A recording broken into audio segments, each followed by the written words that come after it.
Thank you, everyone. And it's great that we're moving so quickly on the issue that we're all supporting and talk about today. And thank you to the General Assembly leadership, both Rep. Knight and as well as Senator Miller, for activating the effort so early in the session, and hopefully we're able to get this done early, and then we move on to the issues that are also very important in terms of the budget. But we're here to highlight the introduction of an assault weapons ban bill that would make Rhode Island the 10th state in the country to take this important life-saving action. And if we're able to be successful in getting this bill passed this session, it must be a team effort. And I'd like to recognize a few members of the team who are here today and clearly have been champions in their own right in terms of these issues, along with our Lieutenant Governor Matos, Secretary Amore, Attorney General Nerona, as well as Treasurer Diosa. And of course, our two bill sponsors, as I just said, Representative Jason Knight, along with Senator Josh Miller. Thank you for your leadership. Advocates and partners, so many organizations like Rhode Island Coalition Against Gun Violence, Moms Demand Action. Yes, give them all. The Moms Demand Action, the Nonviolence Institute, Rhode Island Coalition Against Domestic Violence, United Way, and many more people that live in our 39 cities and towns that are extremely supportive of this effort. Together, Rhode Island is building on the progress we made last year, and we were able to have the General Assembly pass some strong legislation, and I was able to sign that legislation. In my State of the State address, I made it very clear that this was one of the priorities that I believe we should be acting on. I said it loud and clear. You know, Rhode Island is ready. We're ready to protect our communities.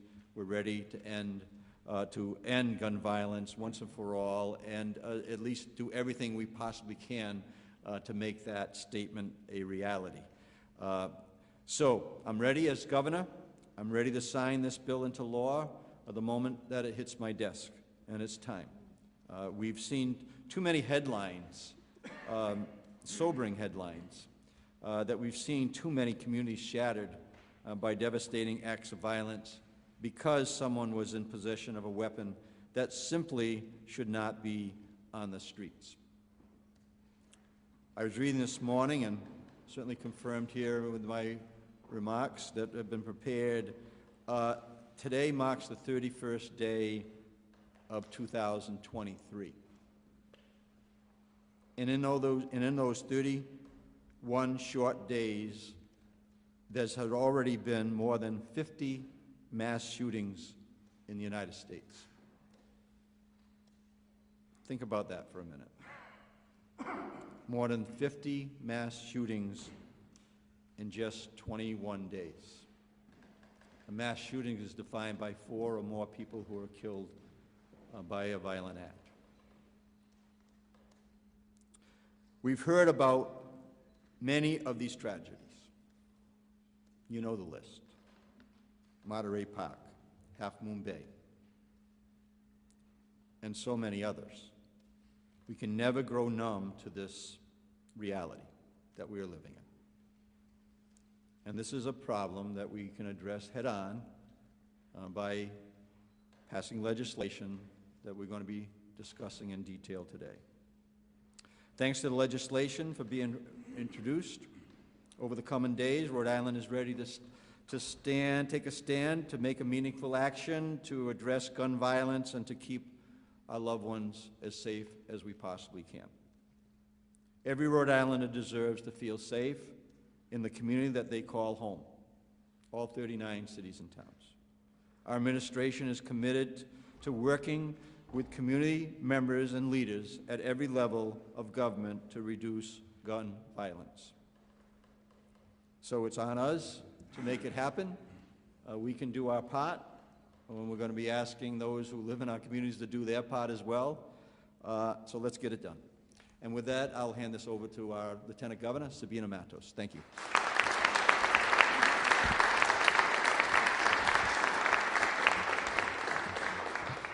Good morning. Thank you all for joining us here today for the introduction of this assault weapon ban, which is way overdue here in the state of Rhode Island. I would like to take a moment to thank and acknowledge the general officers. It is so wonderful to be united, all of us, in this issue, and show the state of Rhode Island that this is a priority for all of us. Thank you, Governor McKee, for your willingness to sign the bill as soon as it's ready. And I want to thank the General Assembly, Rep. Knight and Senator Miller, for your leadership, making sure that we are going to introduce the bill early on, and we're going to get it done this year. I have to say that the state of Rhode Island, we have made a lot of progress already. Last year was a year in which we made a lot of progress when it comes to gun violence prevention. But we still have to deal with the assault weapon.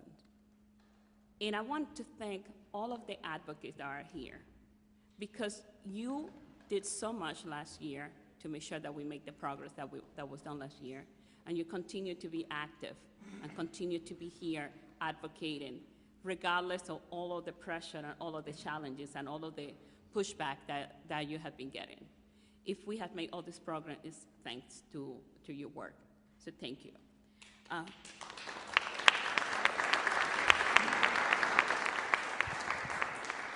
But I want to say that this year we're going to get it done. This is the year in which we're going to get the assault weapon ban passed through the General Assembly and signed by the governor. And I'm going to be here working with all of you and with my colleagues in government to make that a reality. But there is someone that has been working so hard in this bill, now in his role as Secretary of State, continue to advocate. And I want to bring forward Secretary Greg Amore to speak to you next, because he has been a strong advocate for gun safety here in the state of Rhode Island. I don't know what I did today.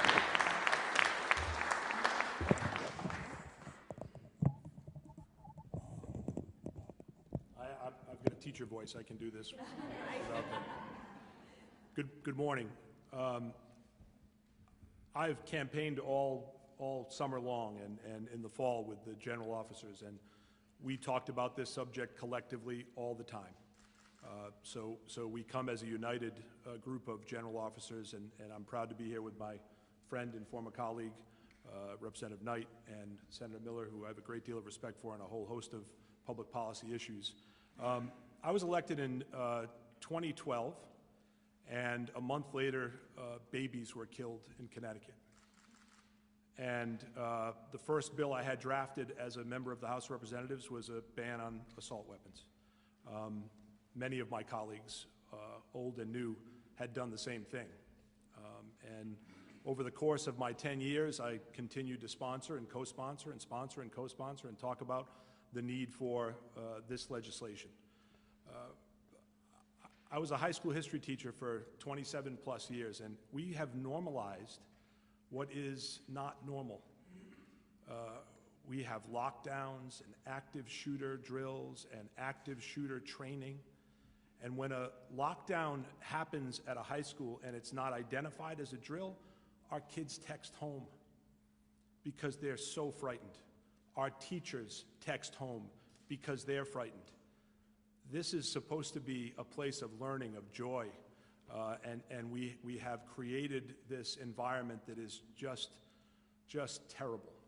And anything we can do as public policy makers to mitigate that is something that is positive. The numbers are clear. When we had a federal assault weapons ban, we had less mass shootings. The states that have the most strict gun restrictions have less shootings. It's clear. And the vast majority of Rhode Islanders believe in this legislation.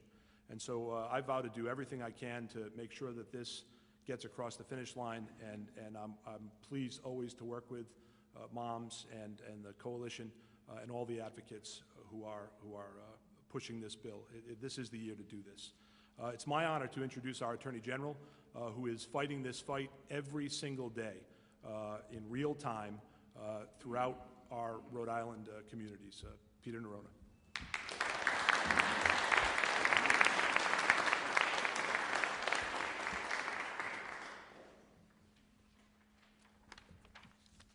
Thank you, Mr. Secretary. And to me, when I think about the legislation we're talking about today, I really think about two things: eliminating risk and political will. Let's talk about risk first. I stood here in 2019 with Governor Raimondo then and talked about this bill and a number of other bills that have since been passed into law, to the great credit of the General Assembly, leadership, and the governor, this governor.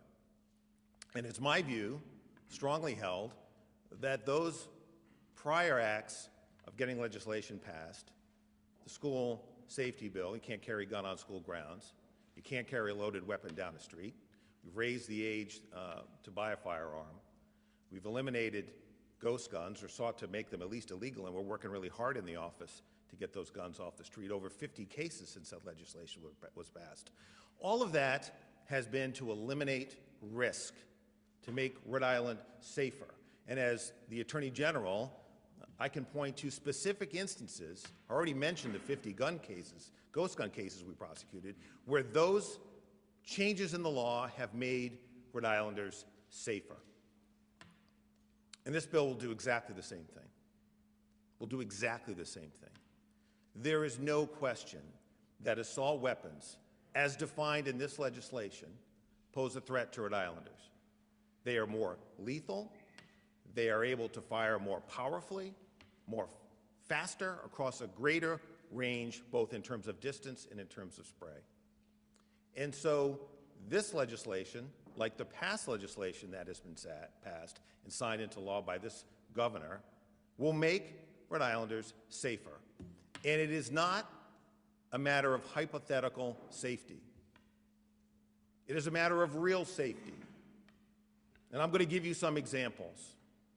One example is Louis Roman, who strangled his girlfriend, hit her in the head with his AR-15, and after 911 was called, went out onto the street and put 2 rounds through the windshield of a Providence police cruiser. That's a real case with real danger. There's a case out of Pawtucket where somebody pulls up in a car and opens fire with an AR-15. And if you watch that video, which we've made available in past years, what you see is everybody scrambling. Why? Because those rounds are coming out fast and they're coming out hard. They go through the rear windshield, the rear window, and through the front windshield. These guns are lethal and they make Rhode Islanders less safe. And it's not just in Providence. In Burrillville, there's a man, well chronicled in the press, who had many, many, many weapons, including as many as 8 ghost AR-15s. One fully completed, the others in the state of near completion. And my attention to that case was drawn by a friend who represented a neighbor who couldn't believe that there were rounds being sprayed within distance of his home and his family. Those guns and that person posed a real threat to Rhode Islanders, and not a hypothetical one. And so what we often hear when we are proposing new legislation is we're turning law-abiding citizens into criminals. Well, that's not what this legislation does, and it's not what any previous legislation has done. That's not what these bills do. Everybody's law-abiding until they're not, and it's then that they pose a threat. And so, what do I mean by political will? Well, this governor and this General Assembly has had the political will to make these past pieces of legislation that make Rhode Islanders safer law. And it's clear that we collectively have that will. Again, we stood together at the Institute for the Study the Study and Practice of Nonviolence with many of the people in this room. I don't remember when that was, the campaign trail, it all tends to blur, my friends. But we stood together and we said that we would back this legislation. This governor promised it then and he's promising it now. And that was before the election. So when people ask, where's the political will that existed before the election, it exists afterwards. And if you need a referendum from Rhode Islanders as to where they stand, just look at those election results. Go back and look at them. Look at the percentages, look at the margins. Look at the platforms on the people who ran against the people standing here today. And then you'll know what Rhode Islanders think. They believe in this legislation. They know it will make it safe. It will make them safer. They know that it will make their families safer. And so the time is now. This is the year. Let's get it done. Rhode Islanders want this. They've demonstrated that they do. The political will is in this room. The political room is sitting right there. Let's get it done. Thank you very much.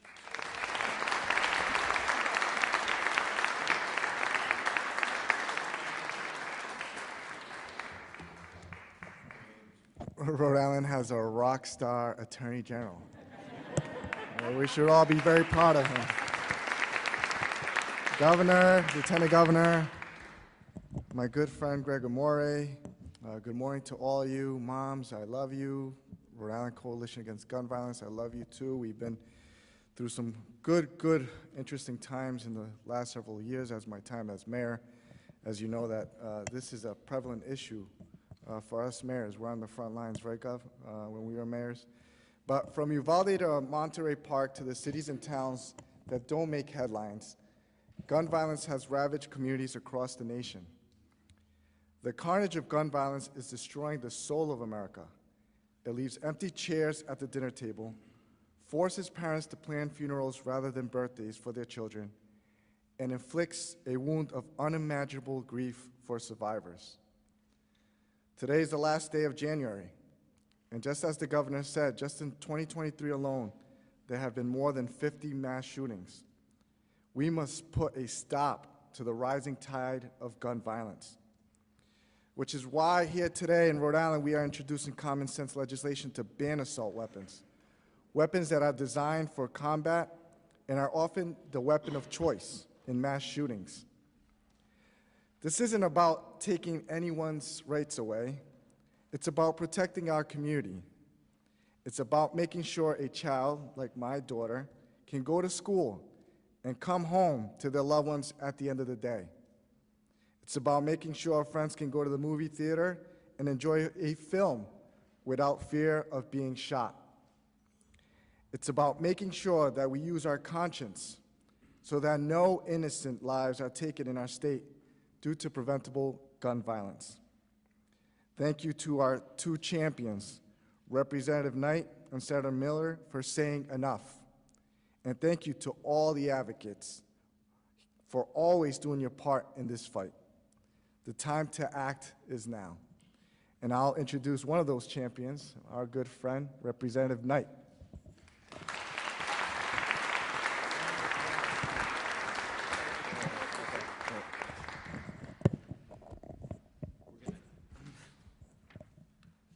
We're going to fix the mic. There we go. Just let it be. General, I need to report a crime because the Secretary of State stole my speech. I want to say thank you to this crowd right here, the governor and all the general officers.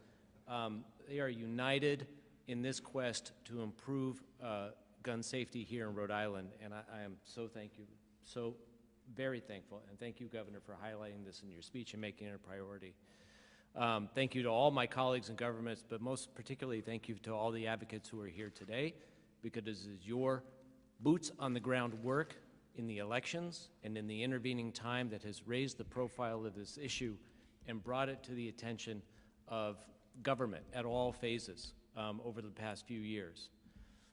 I did have a prepared speech, and I'm going off it because it really has all been said. But I will tell you this. It is my belief that the number one, job one of government in the United States of America is to provide for public order. We have a lot of jobs to do, but that's like the big one. That's a basic element of civilized society. We need to be able to sleep in our homes safely. We need to be able to go to work and school without fear of violence, and that does not exist in the United States of America today. And it is the responsibility of government at all levels to try to tackle that problem. And the General Assembly has gotten the message over the last few years. We've passed a red flag law that has absolutely saved lives in this state. We have passed a ban on high-capacity magazines. We have passed a ban on domestic abusers from possessing or owning firearms. We got rid of ghost guns. We've got rid of bump stocks. We've improved our background check system. We made it illegal to carry guns on schools. And as the general said, we got after open carry of long guns, and we established an age of 21 for sale. Like, we have done a lot.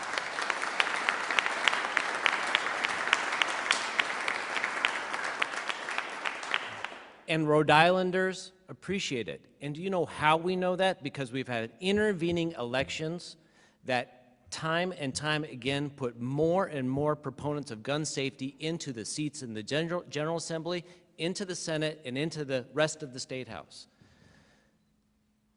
In 2020, the Coalition Against Gun Violence, 2020, did a poll. And they found that 70.5% of Rhode Islanders supported an assault weapons ban.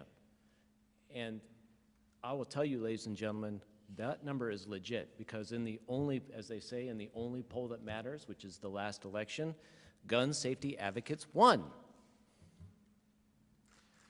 There is no debate.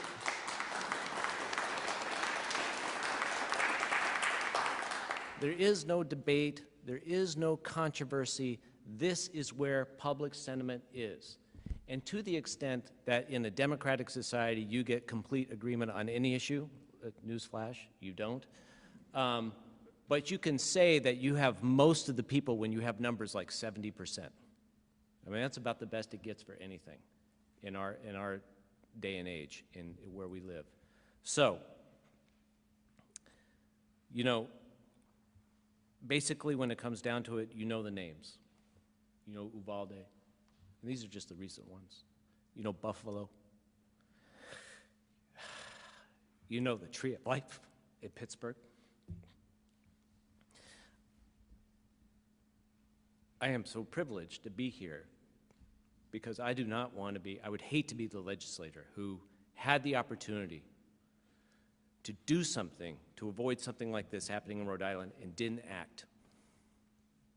The time is now, ladies and gentlemen. We have debated, we have argued, we have held our hearings, and we have heard from the public, and now it is time to vote. And that is what I'm asking our leaders in the House and in the Senate to do. Put these bills up. Let's have our hearings again.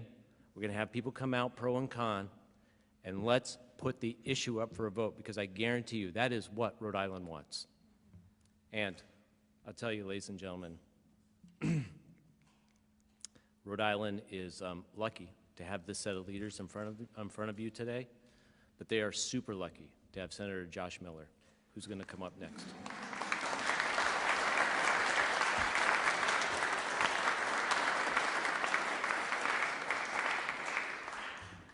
So I could just say that everybody said it all, because this is one of the options when you're this low on the list of speaking. But I've been a senator for 16 years this year, and involved in this legislation for, Jennifer told me it's been 10 years. And a lot has changed over that period of time. There were 2 or 3 of us in the Senate who would sponsor gun safety legislation, and maybe a half a dozen who would sign on to the bills.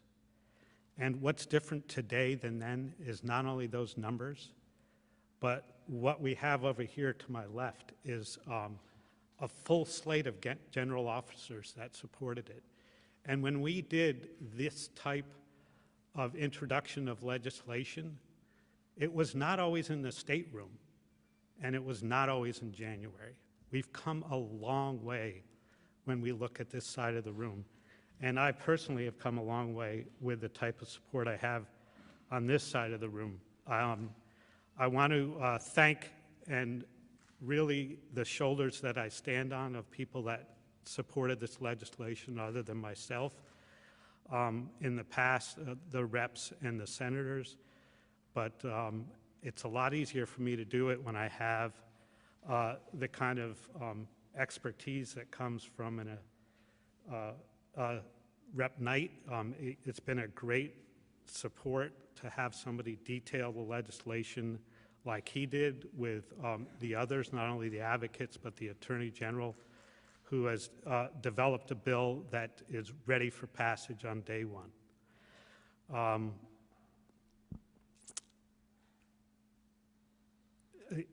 You know, we wouldn't be here today also without a great group of advocates. When we talk about the 70%, we wouldn't have the 70% if it wasn't the hard work of the groups here and all those who also knocked on doors on our behalf so that we were able to stand here today. And one of those advocates is Cindy Monstream-Quast, and I would like to have her come up and make some comments on behalf of all of us.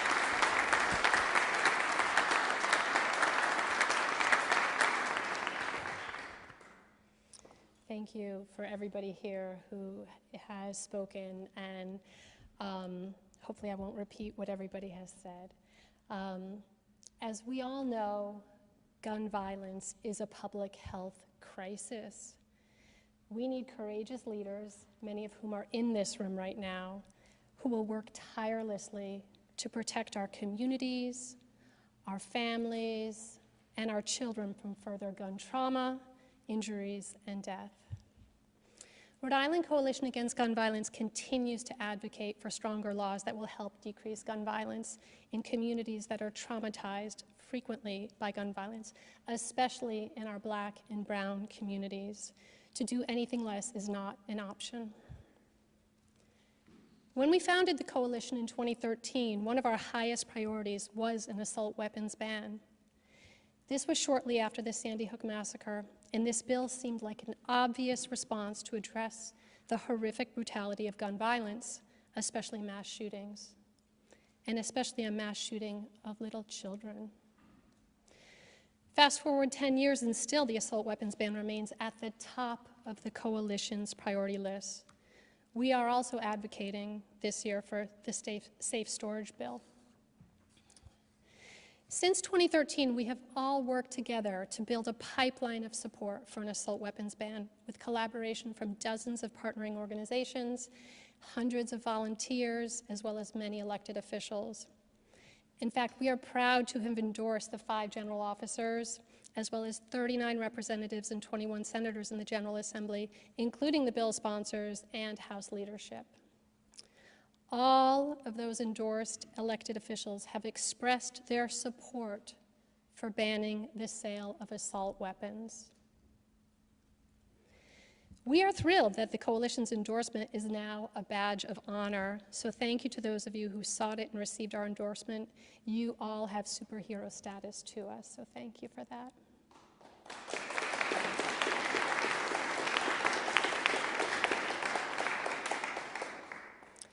I don't need to tell you why an assault weapons ban matters, but I'm going to have you think about a couple things. Think about the places you frequent, your grocery store, your children's schools, your places of worship, your favorite club or dance hall, your workplace, your local movie theater, your own front porch, or your neighbor's front porch.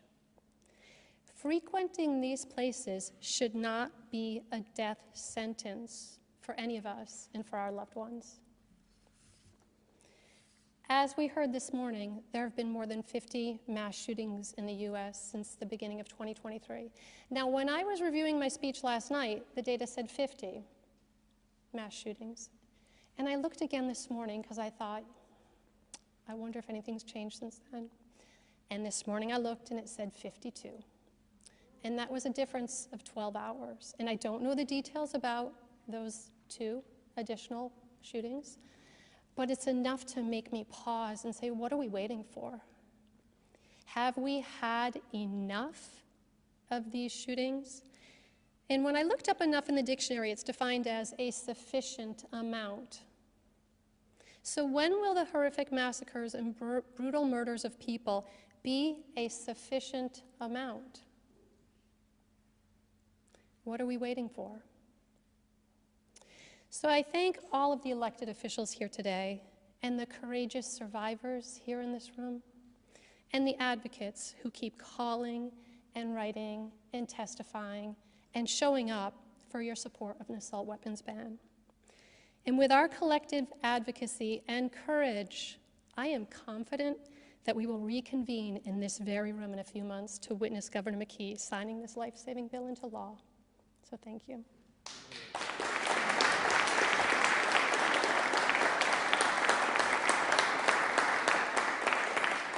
I now want to introduce Tony Martini to come speak up with Moms Demand Action.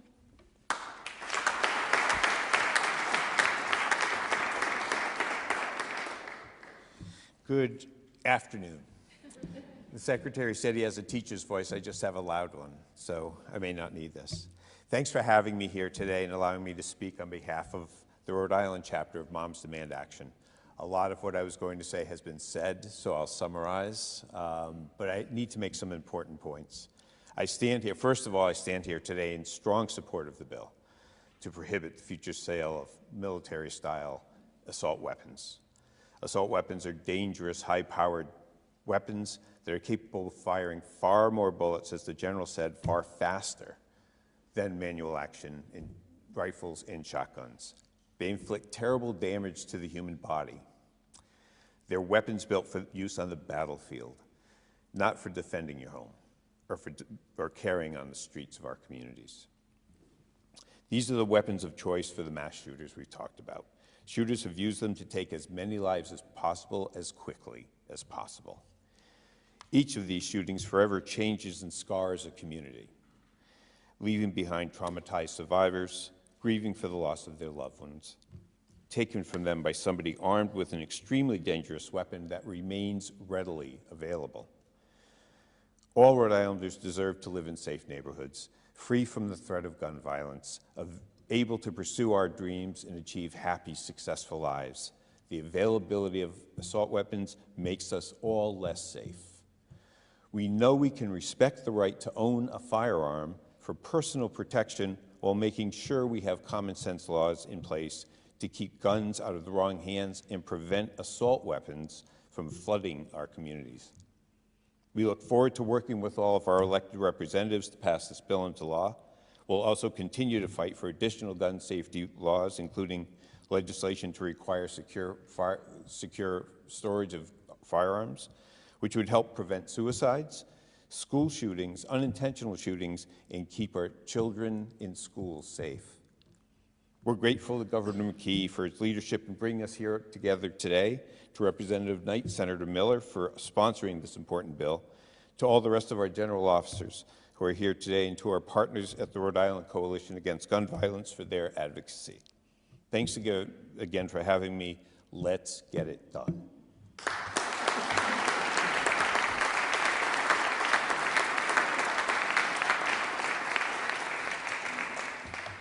All right, thank you, everybody. That wraps up our program. For members of the press, any questions can be taken to the side. Thank you again, and we appreciate everybody for coming out today.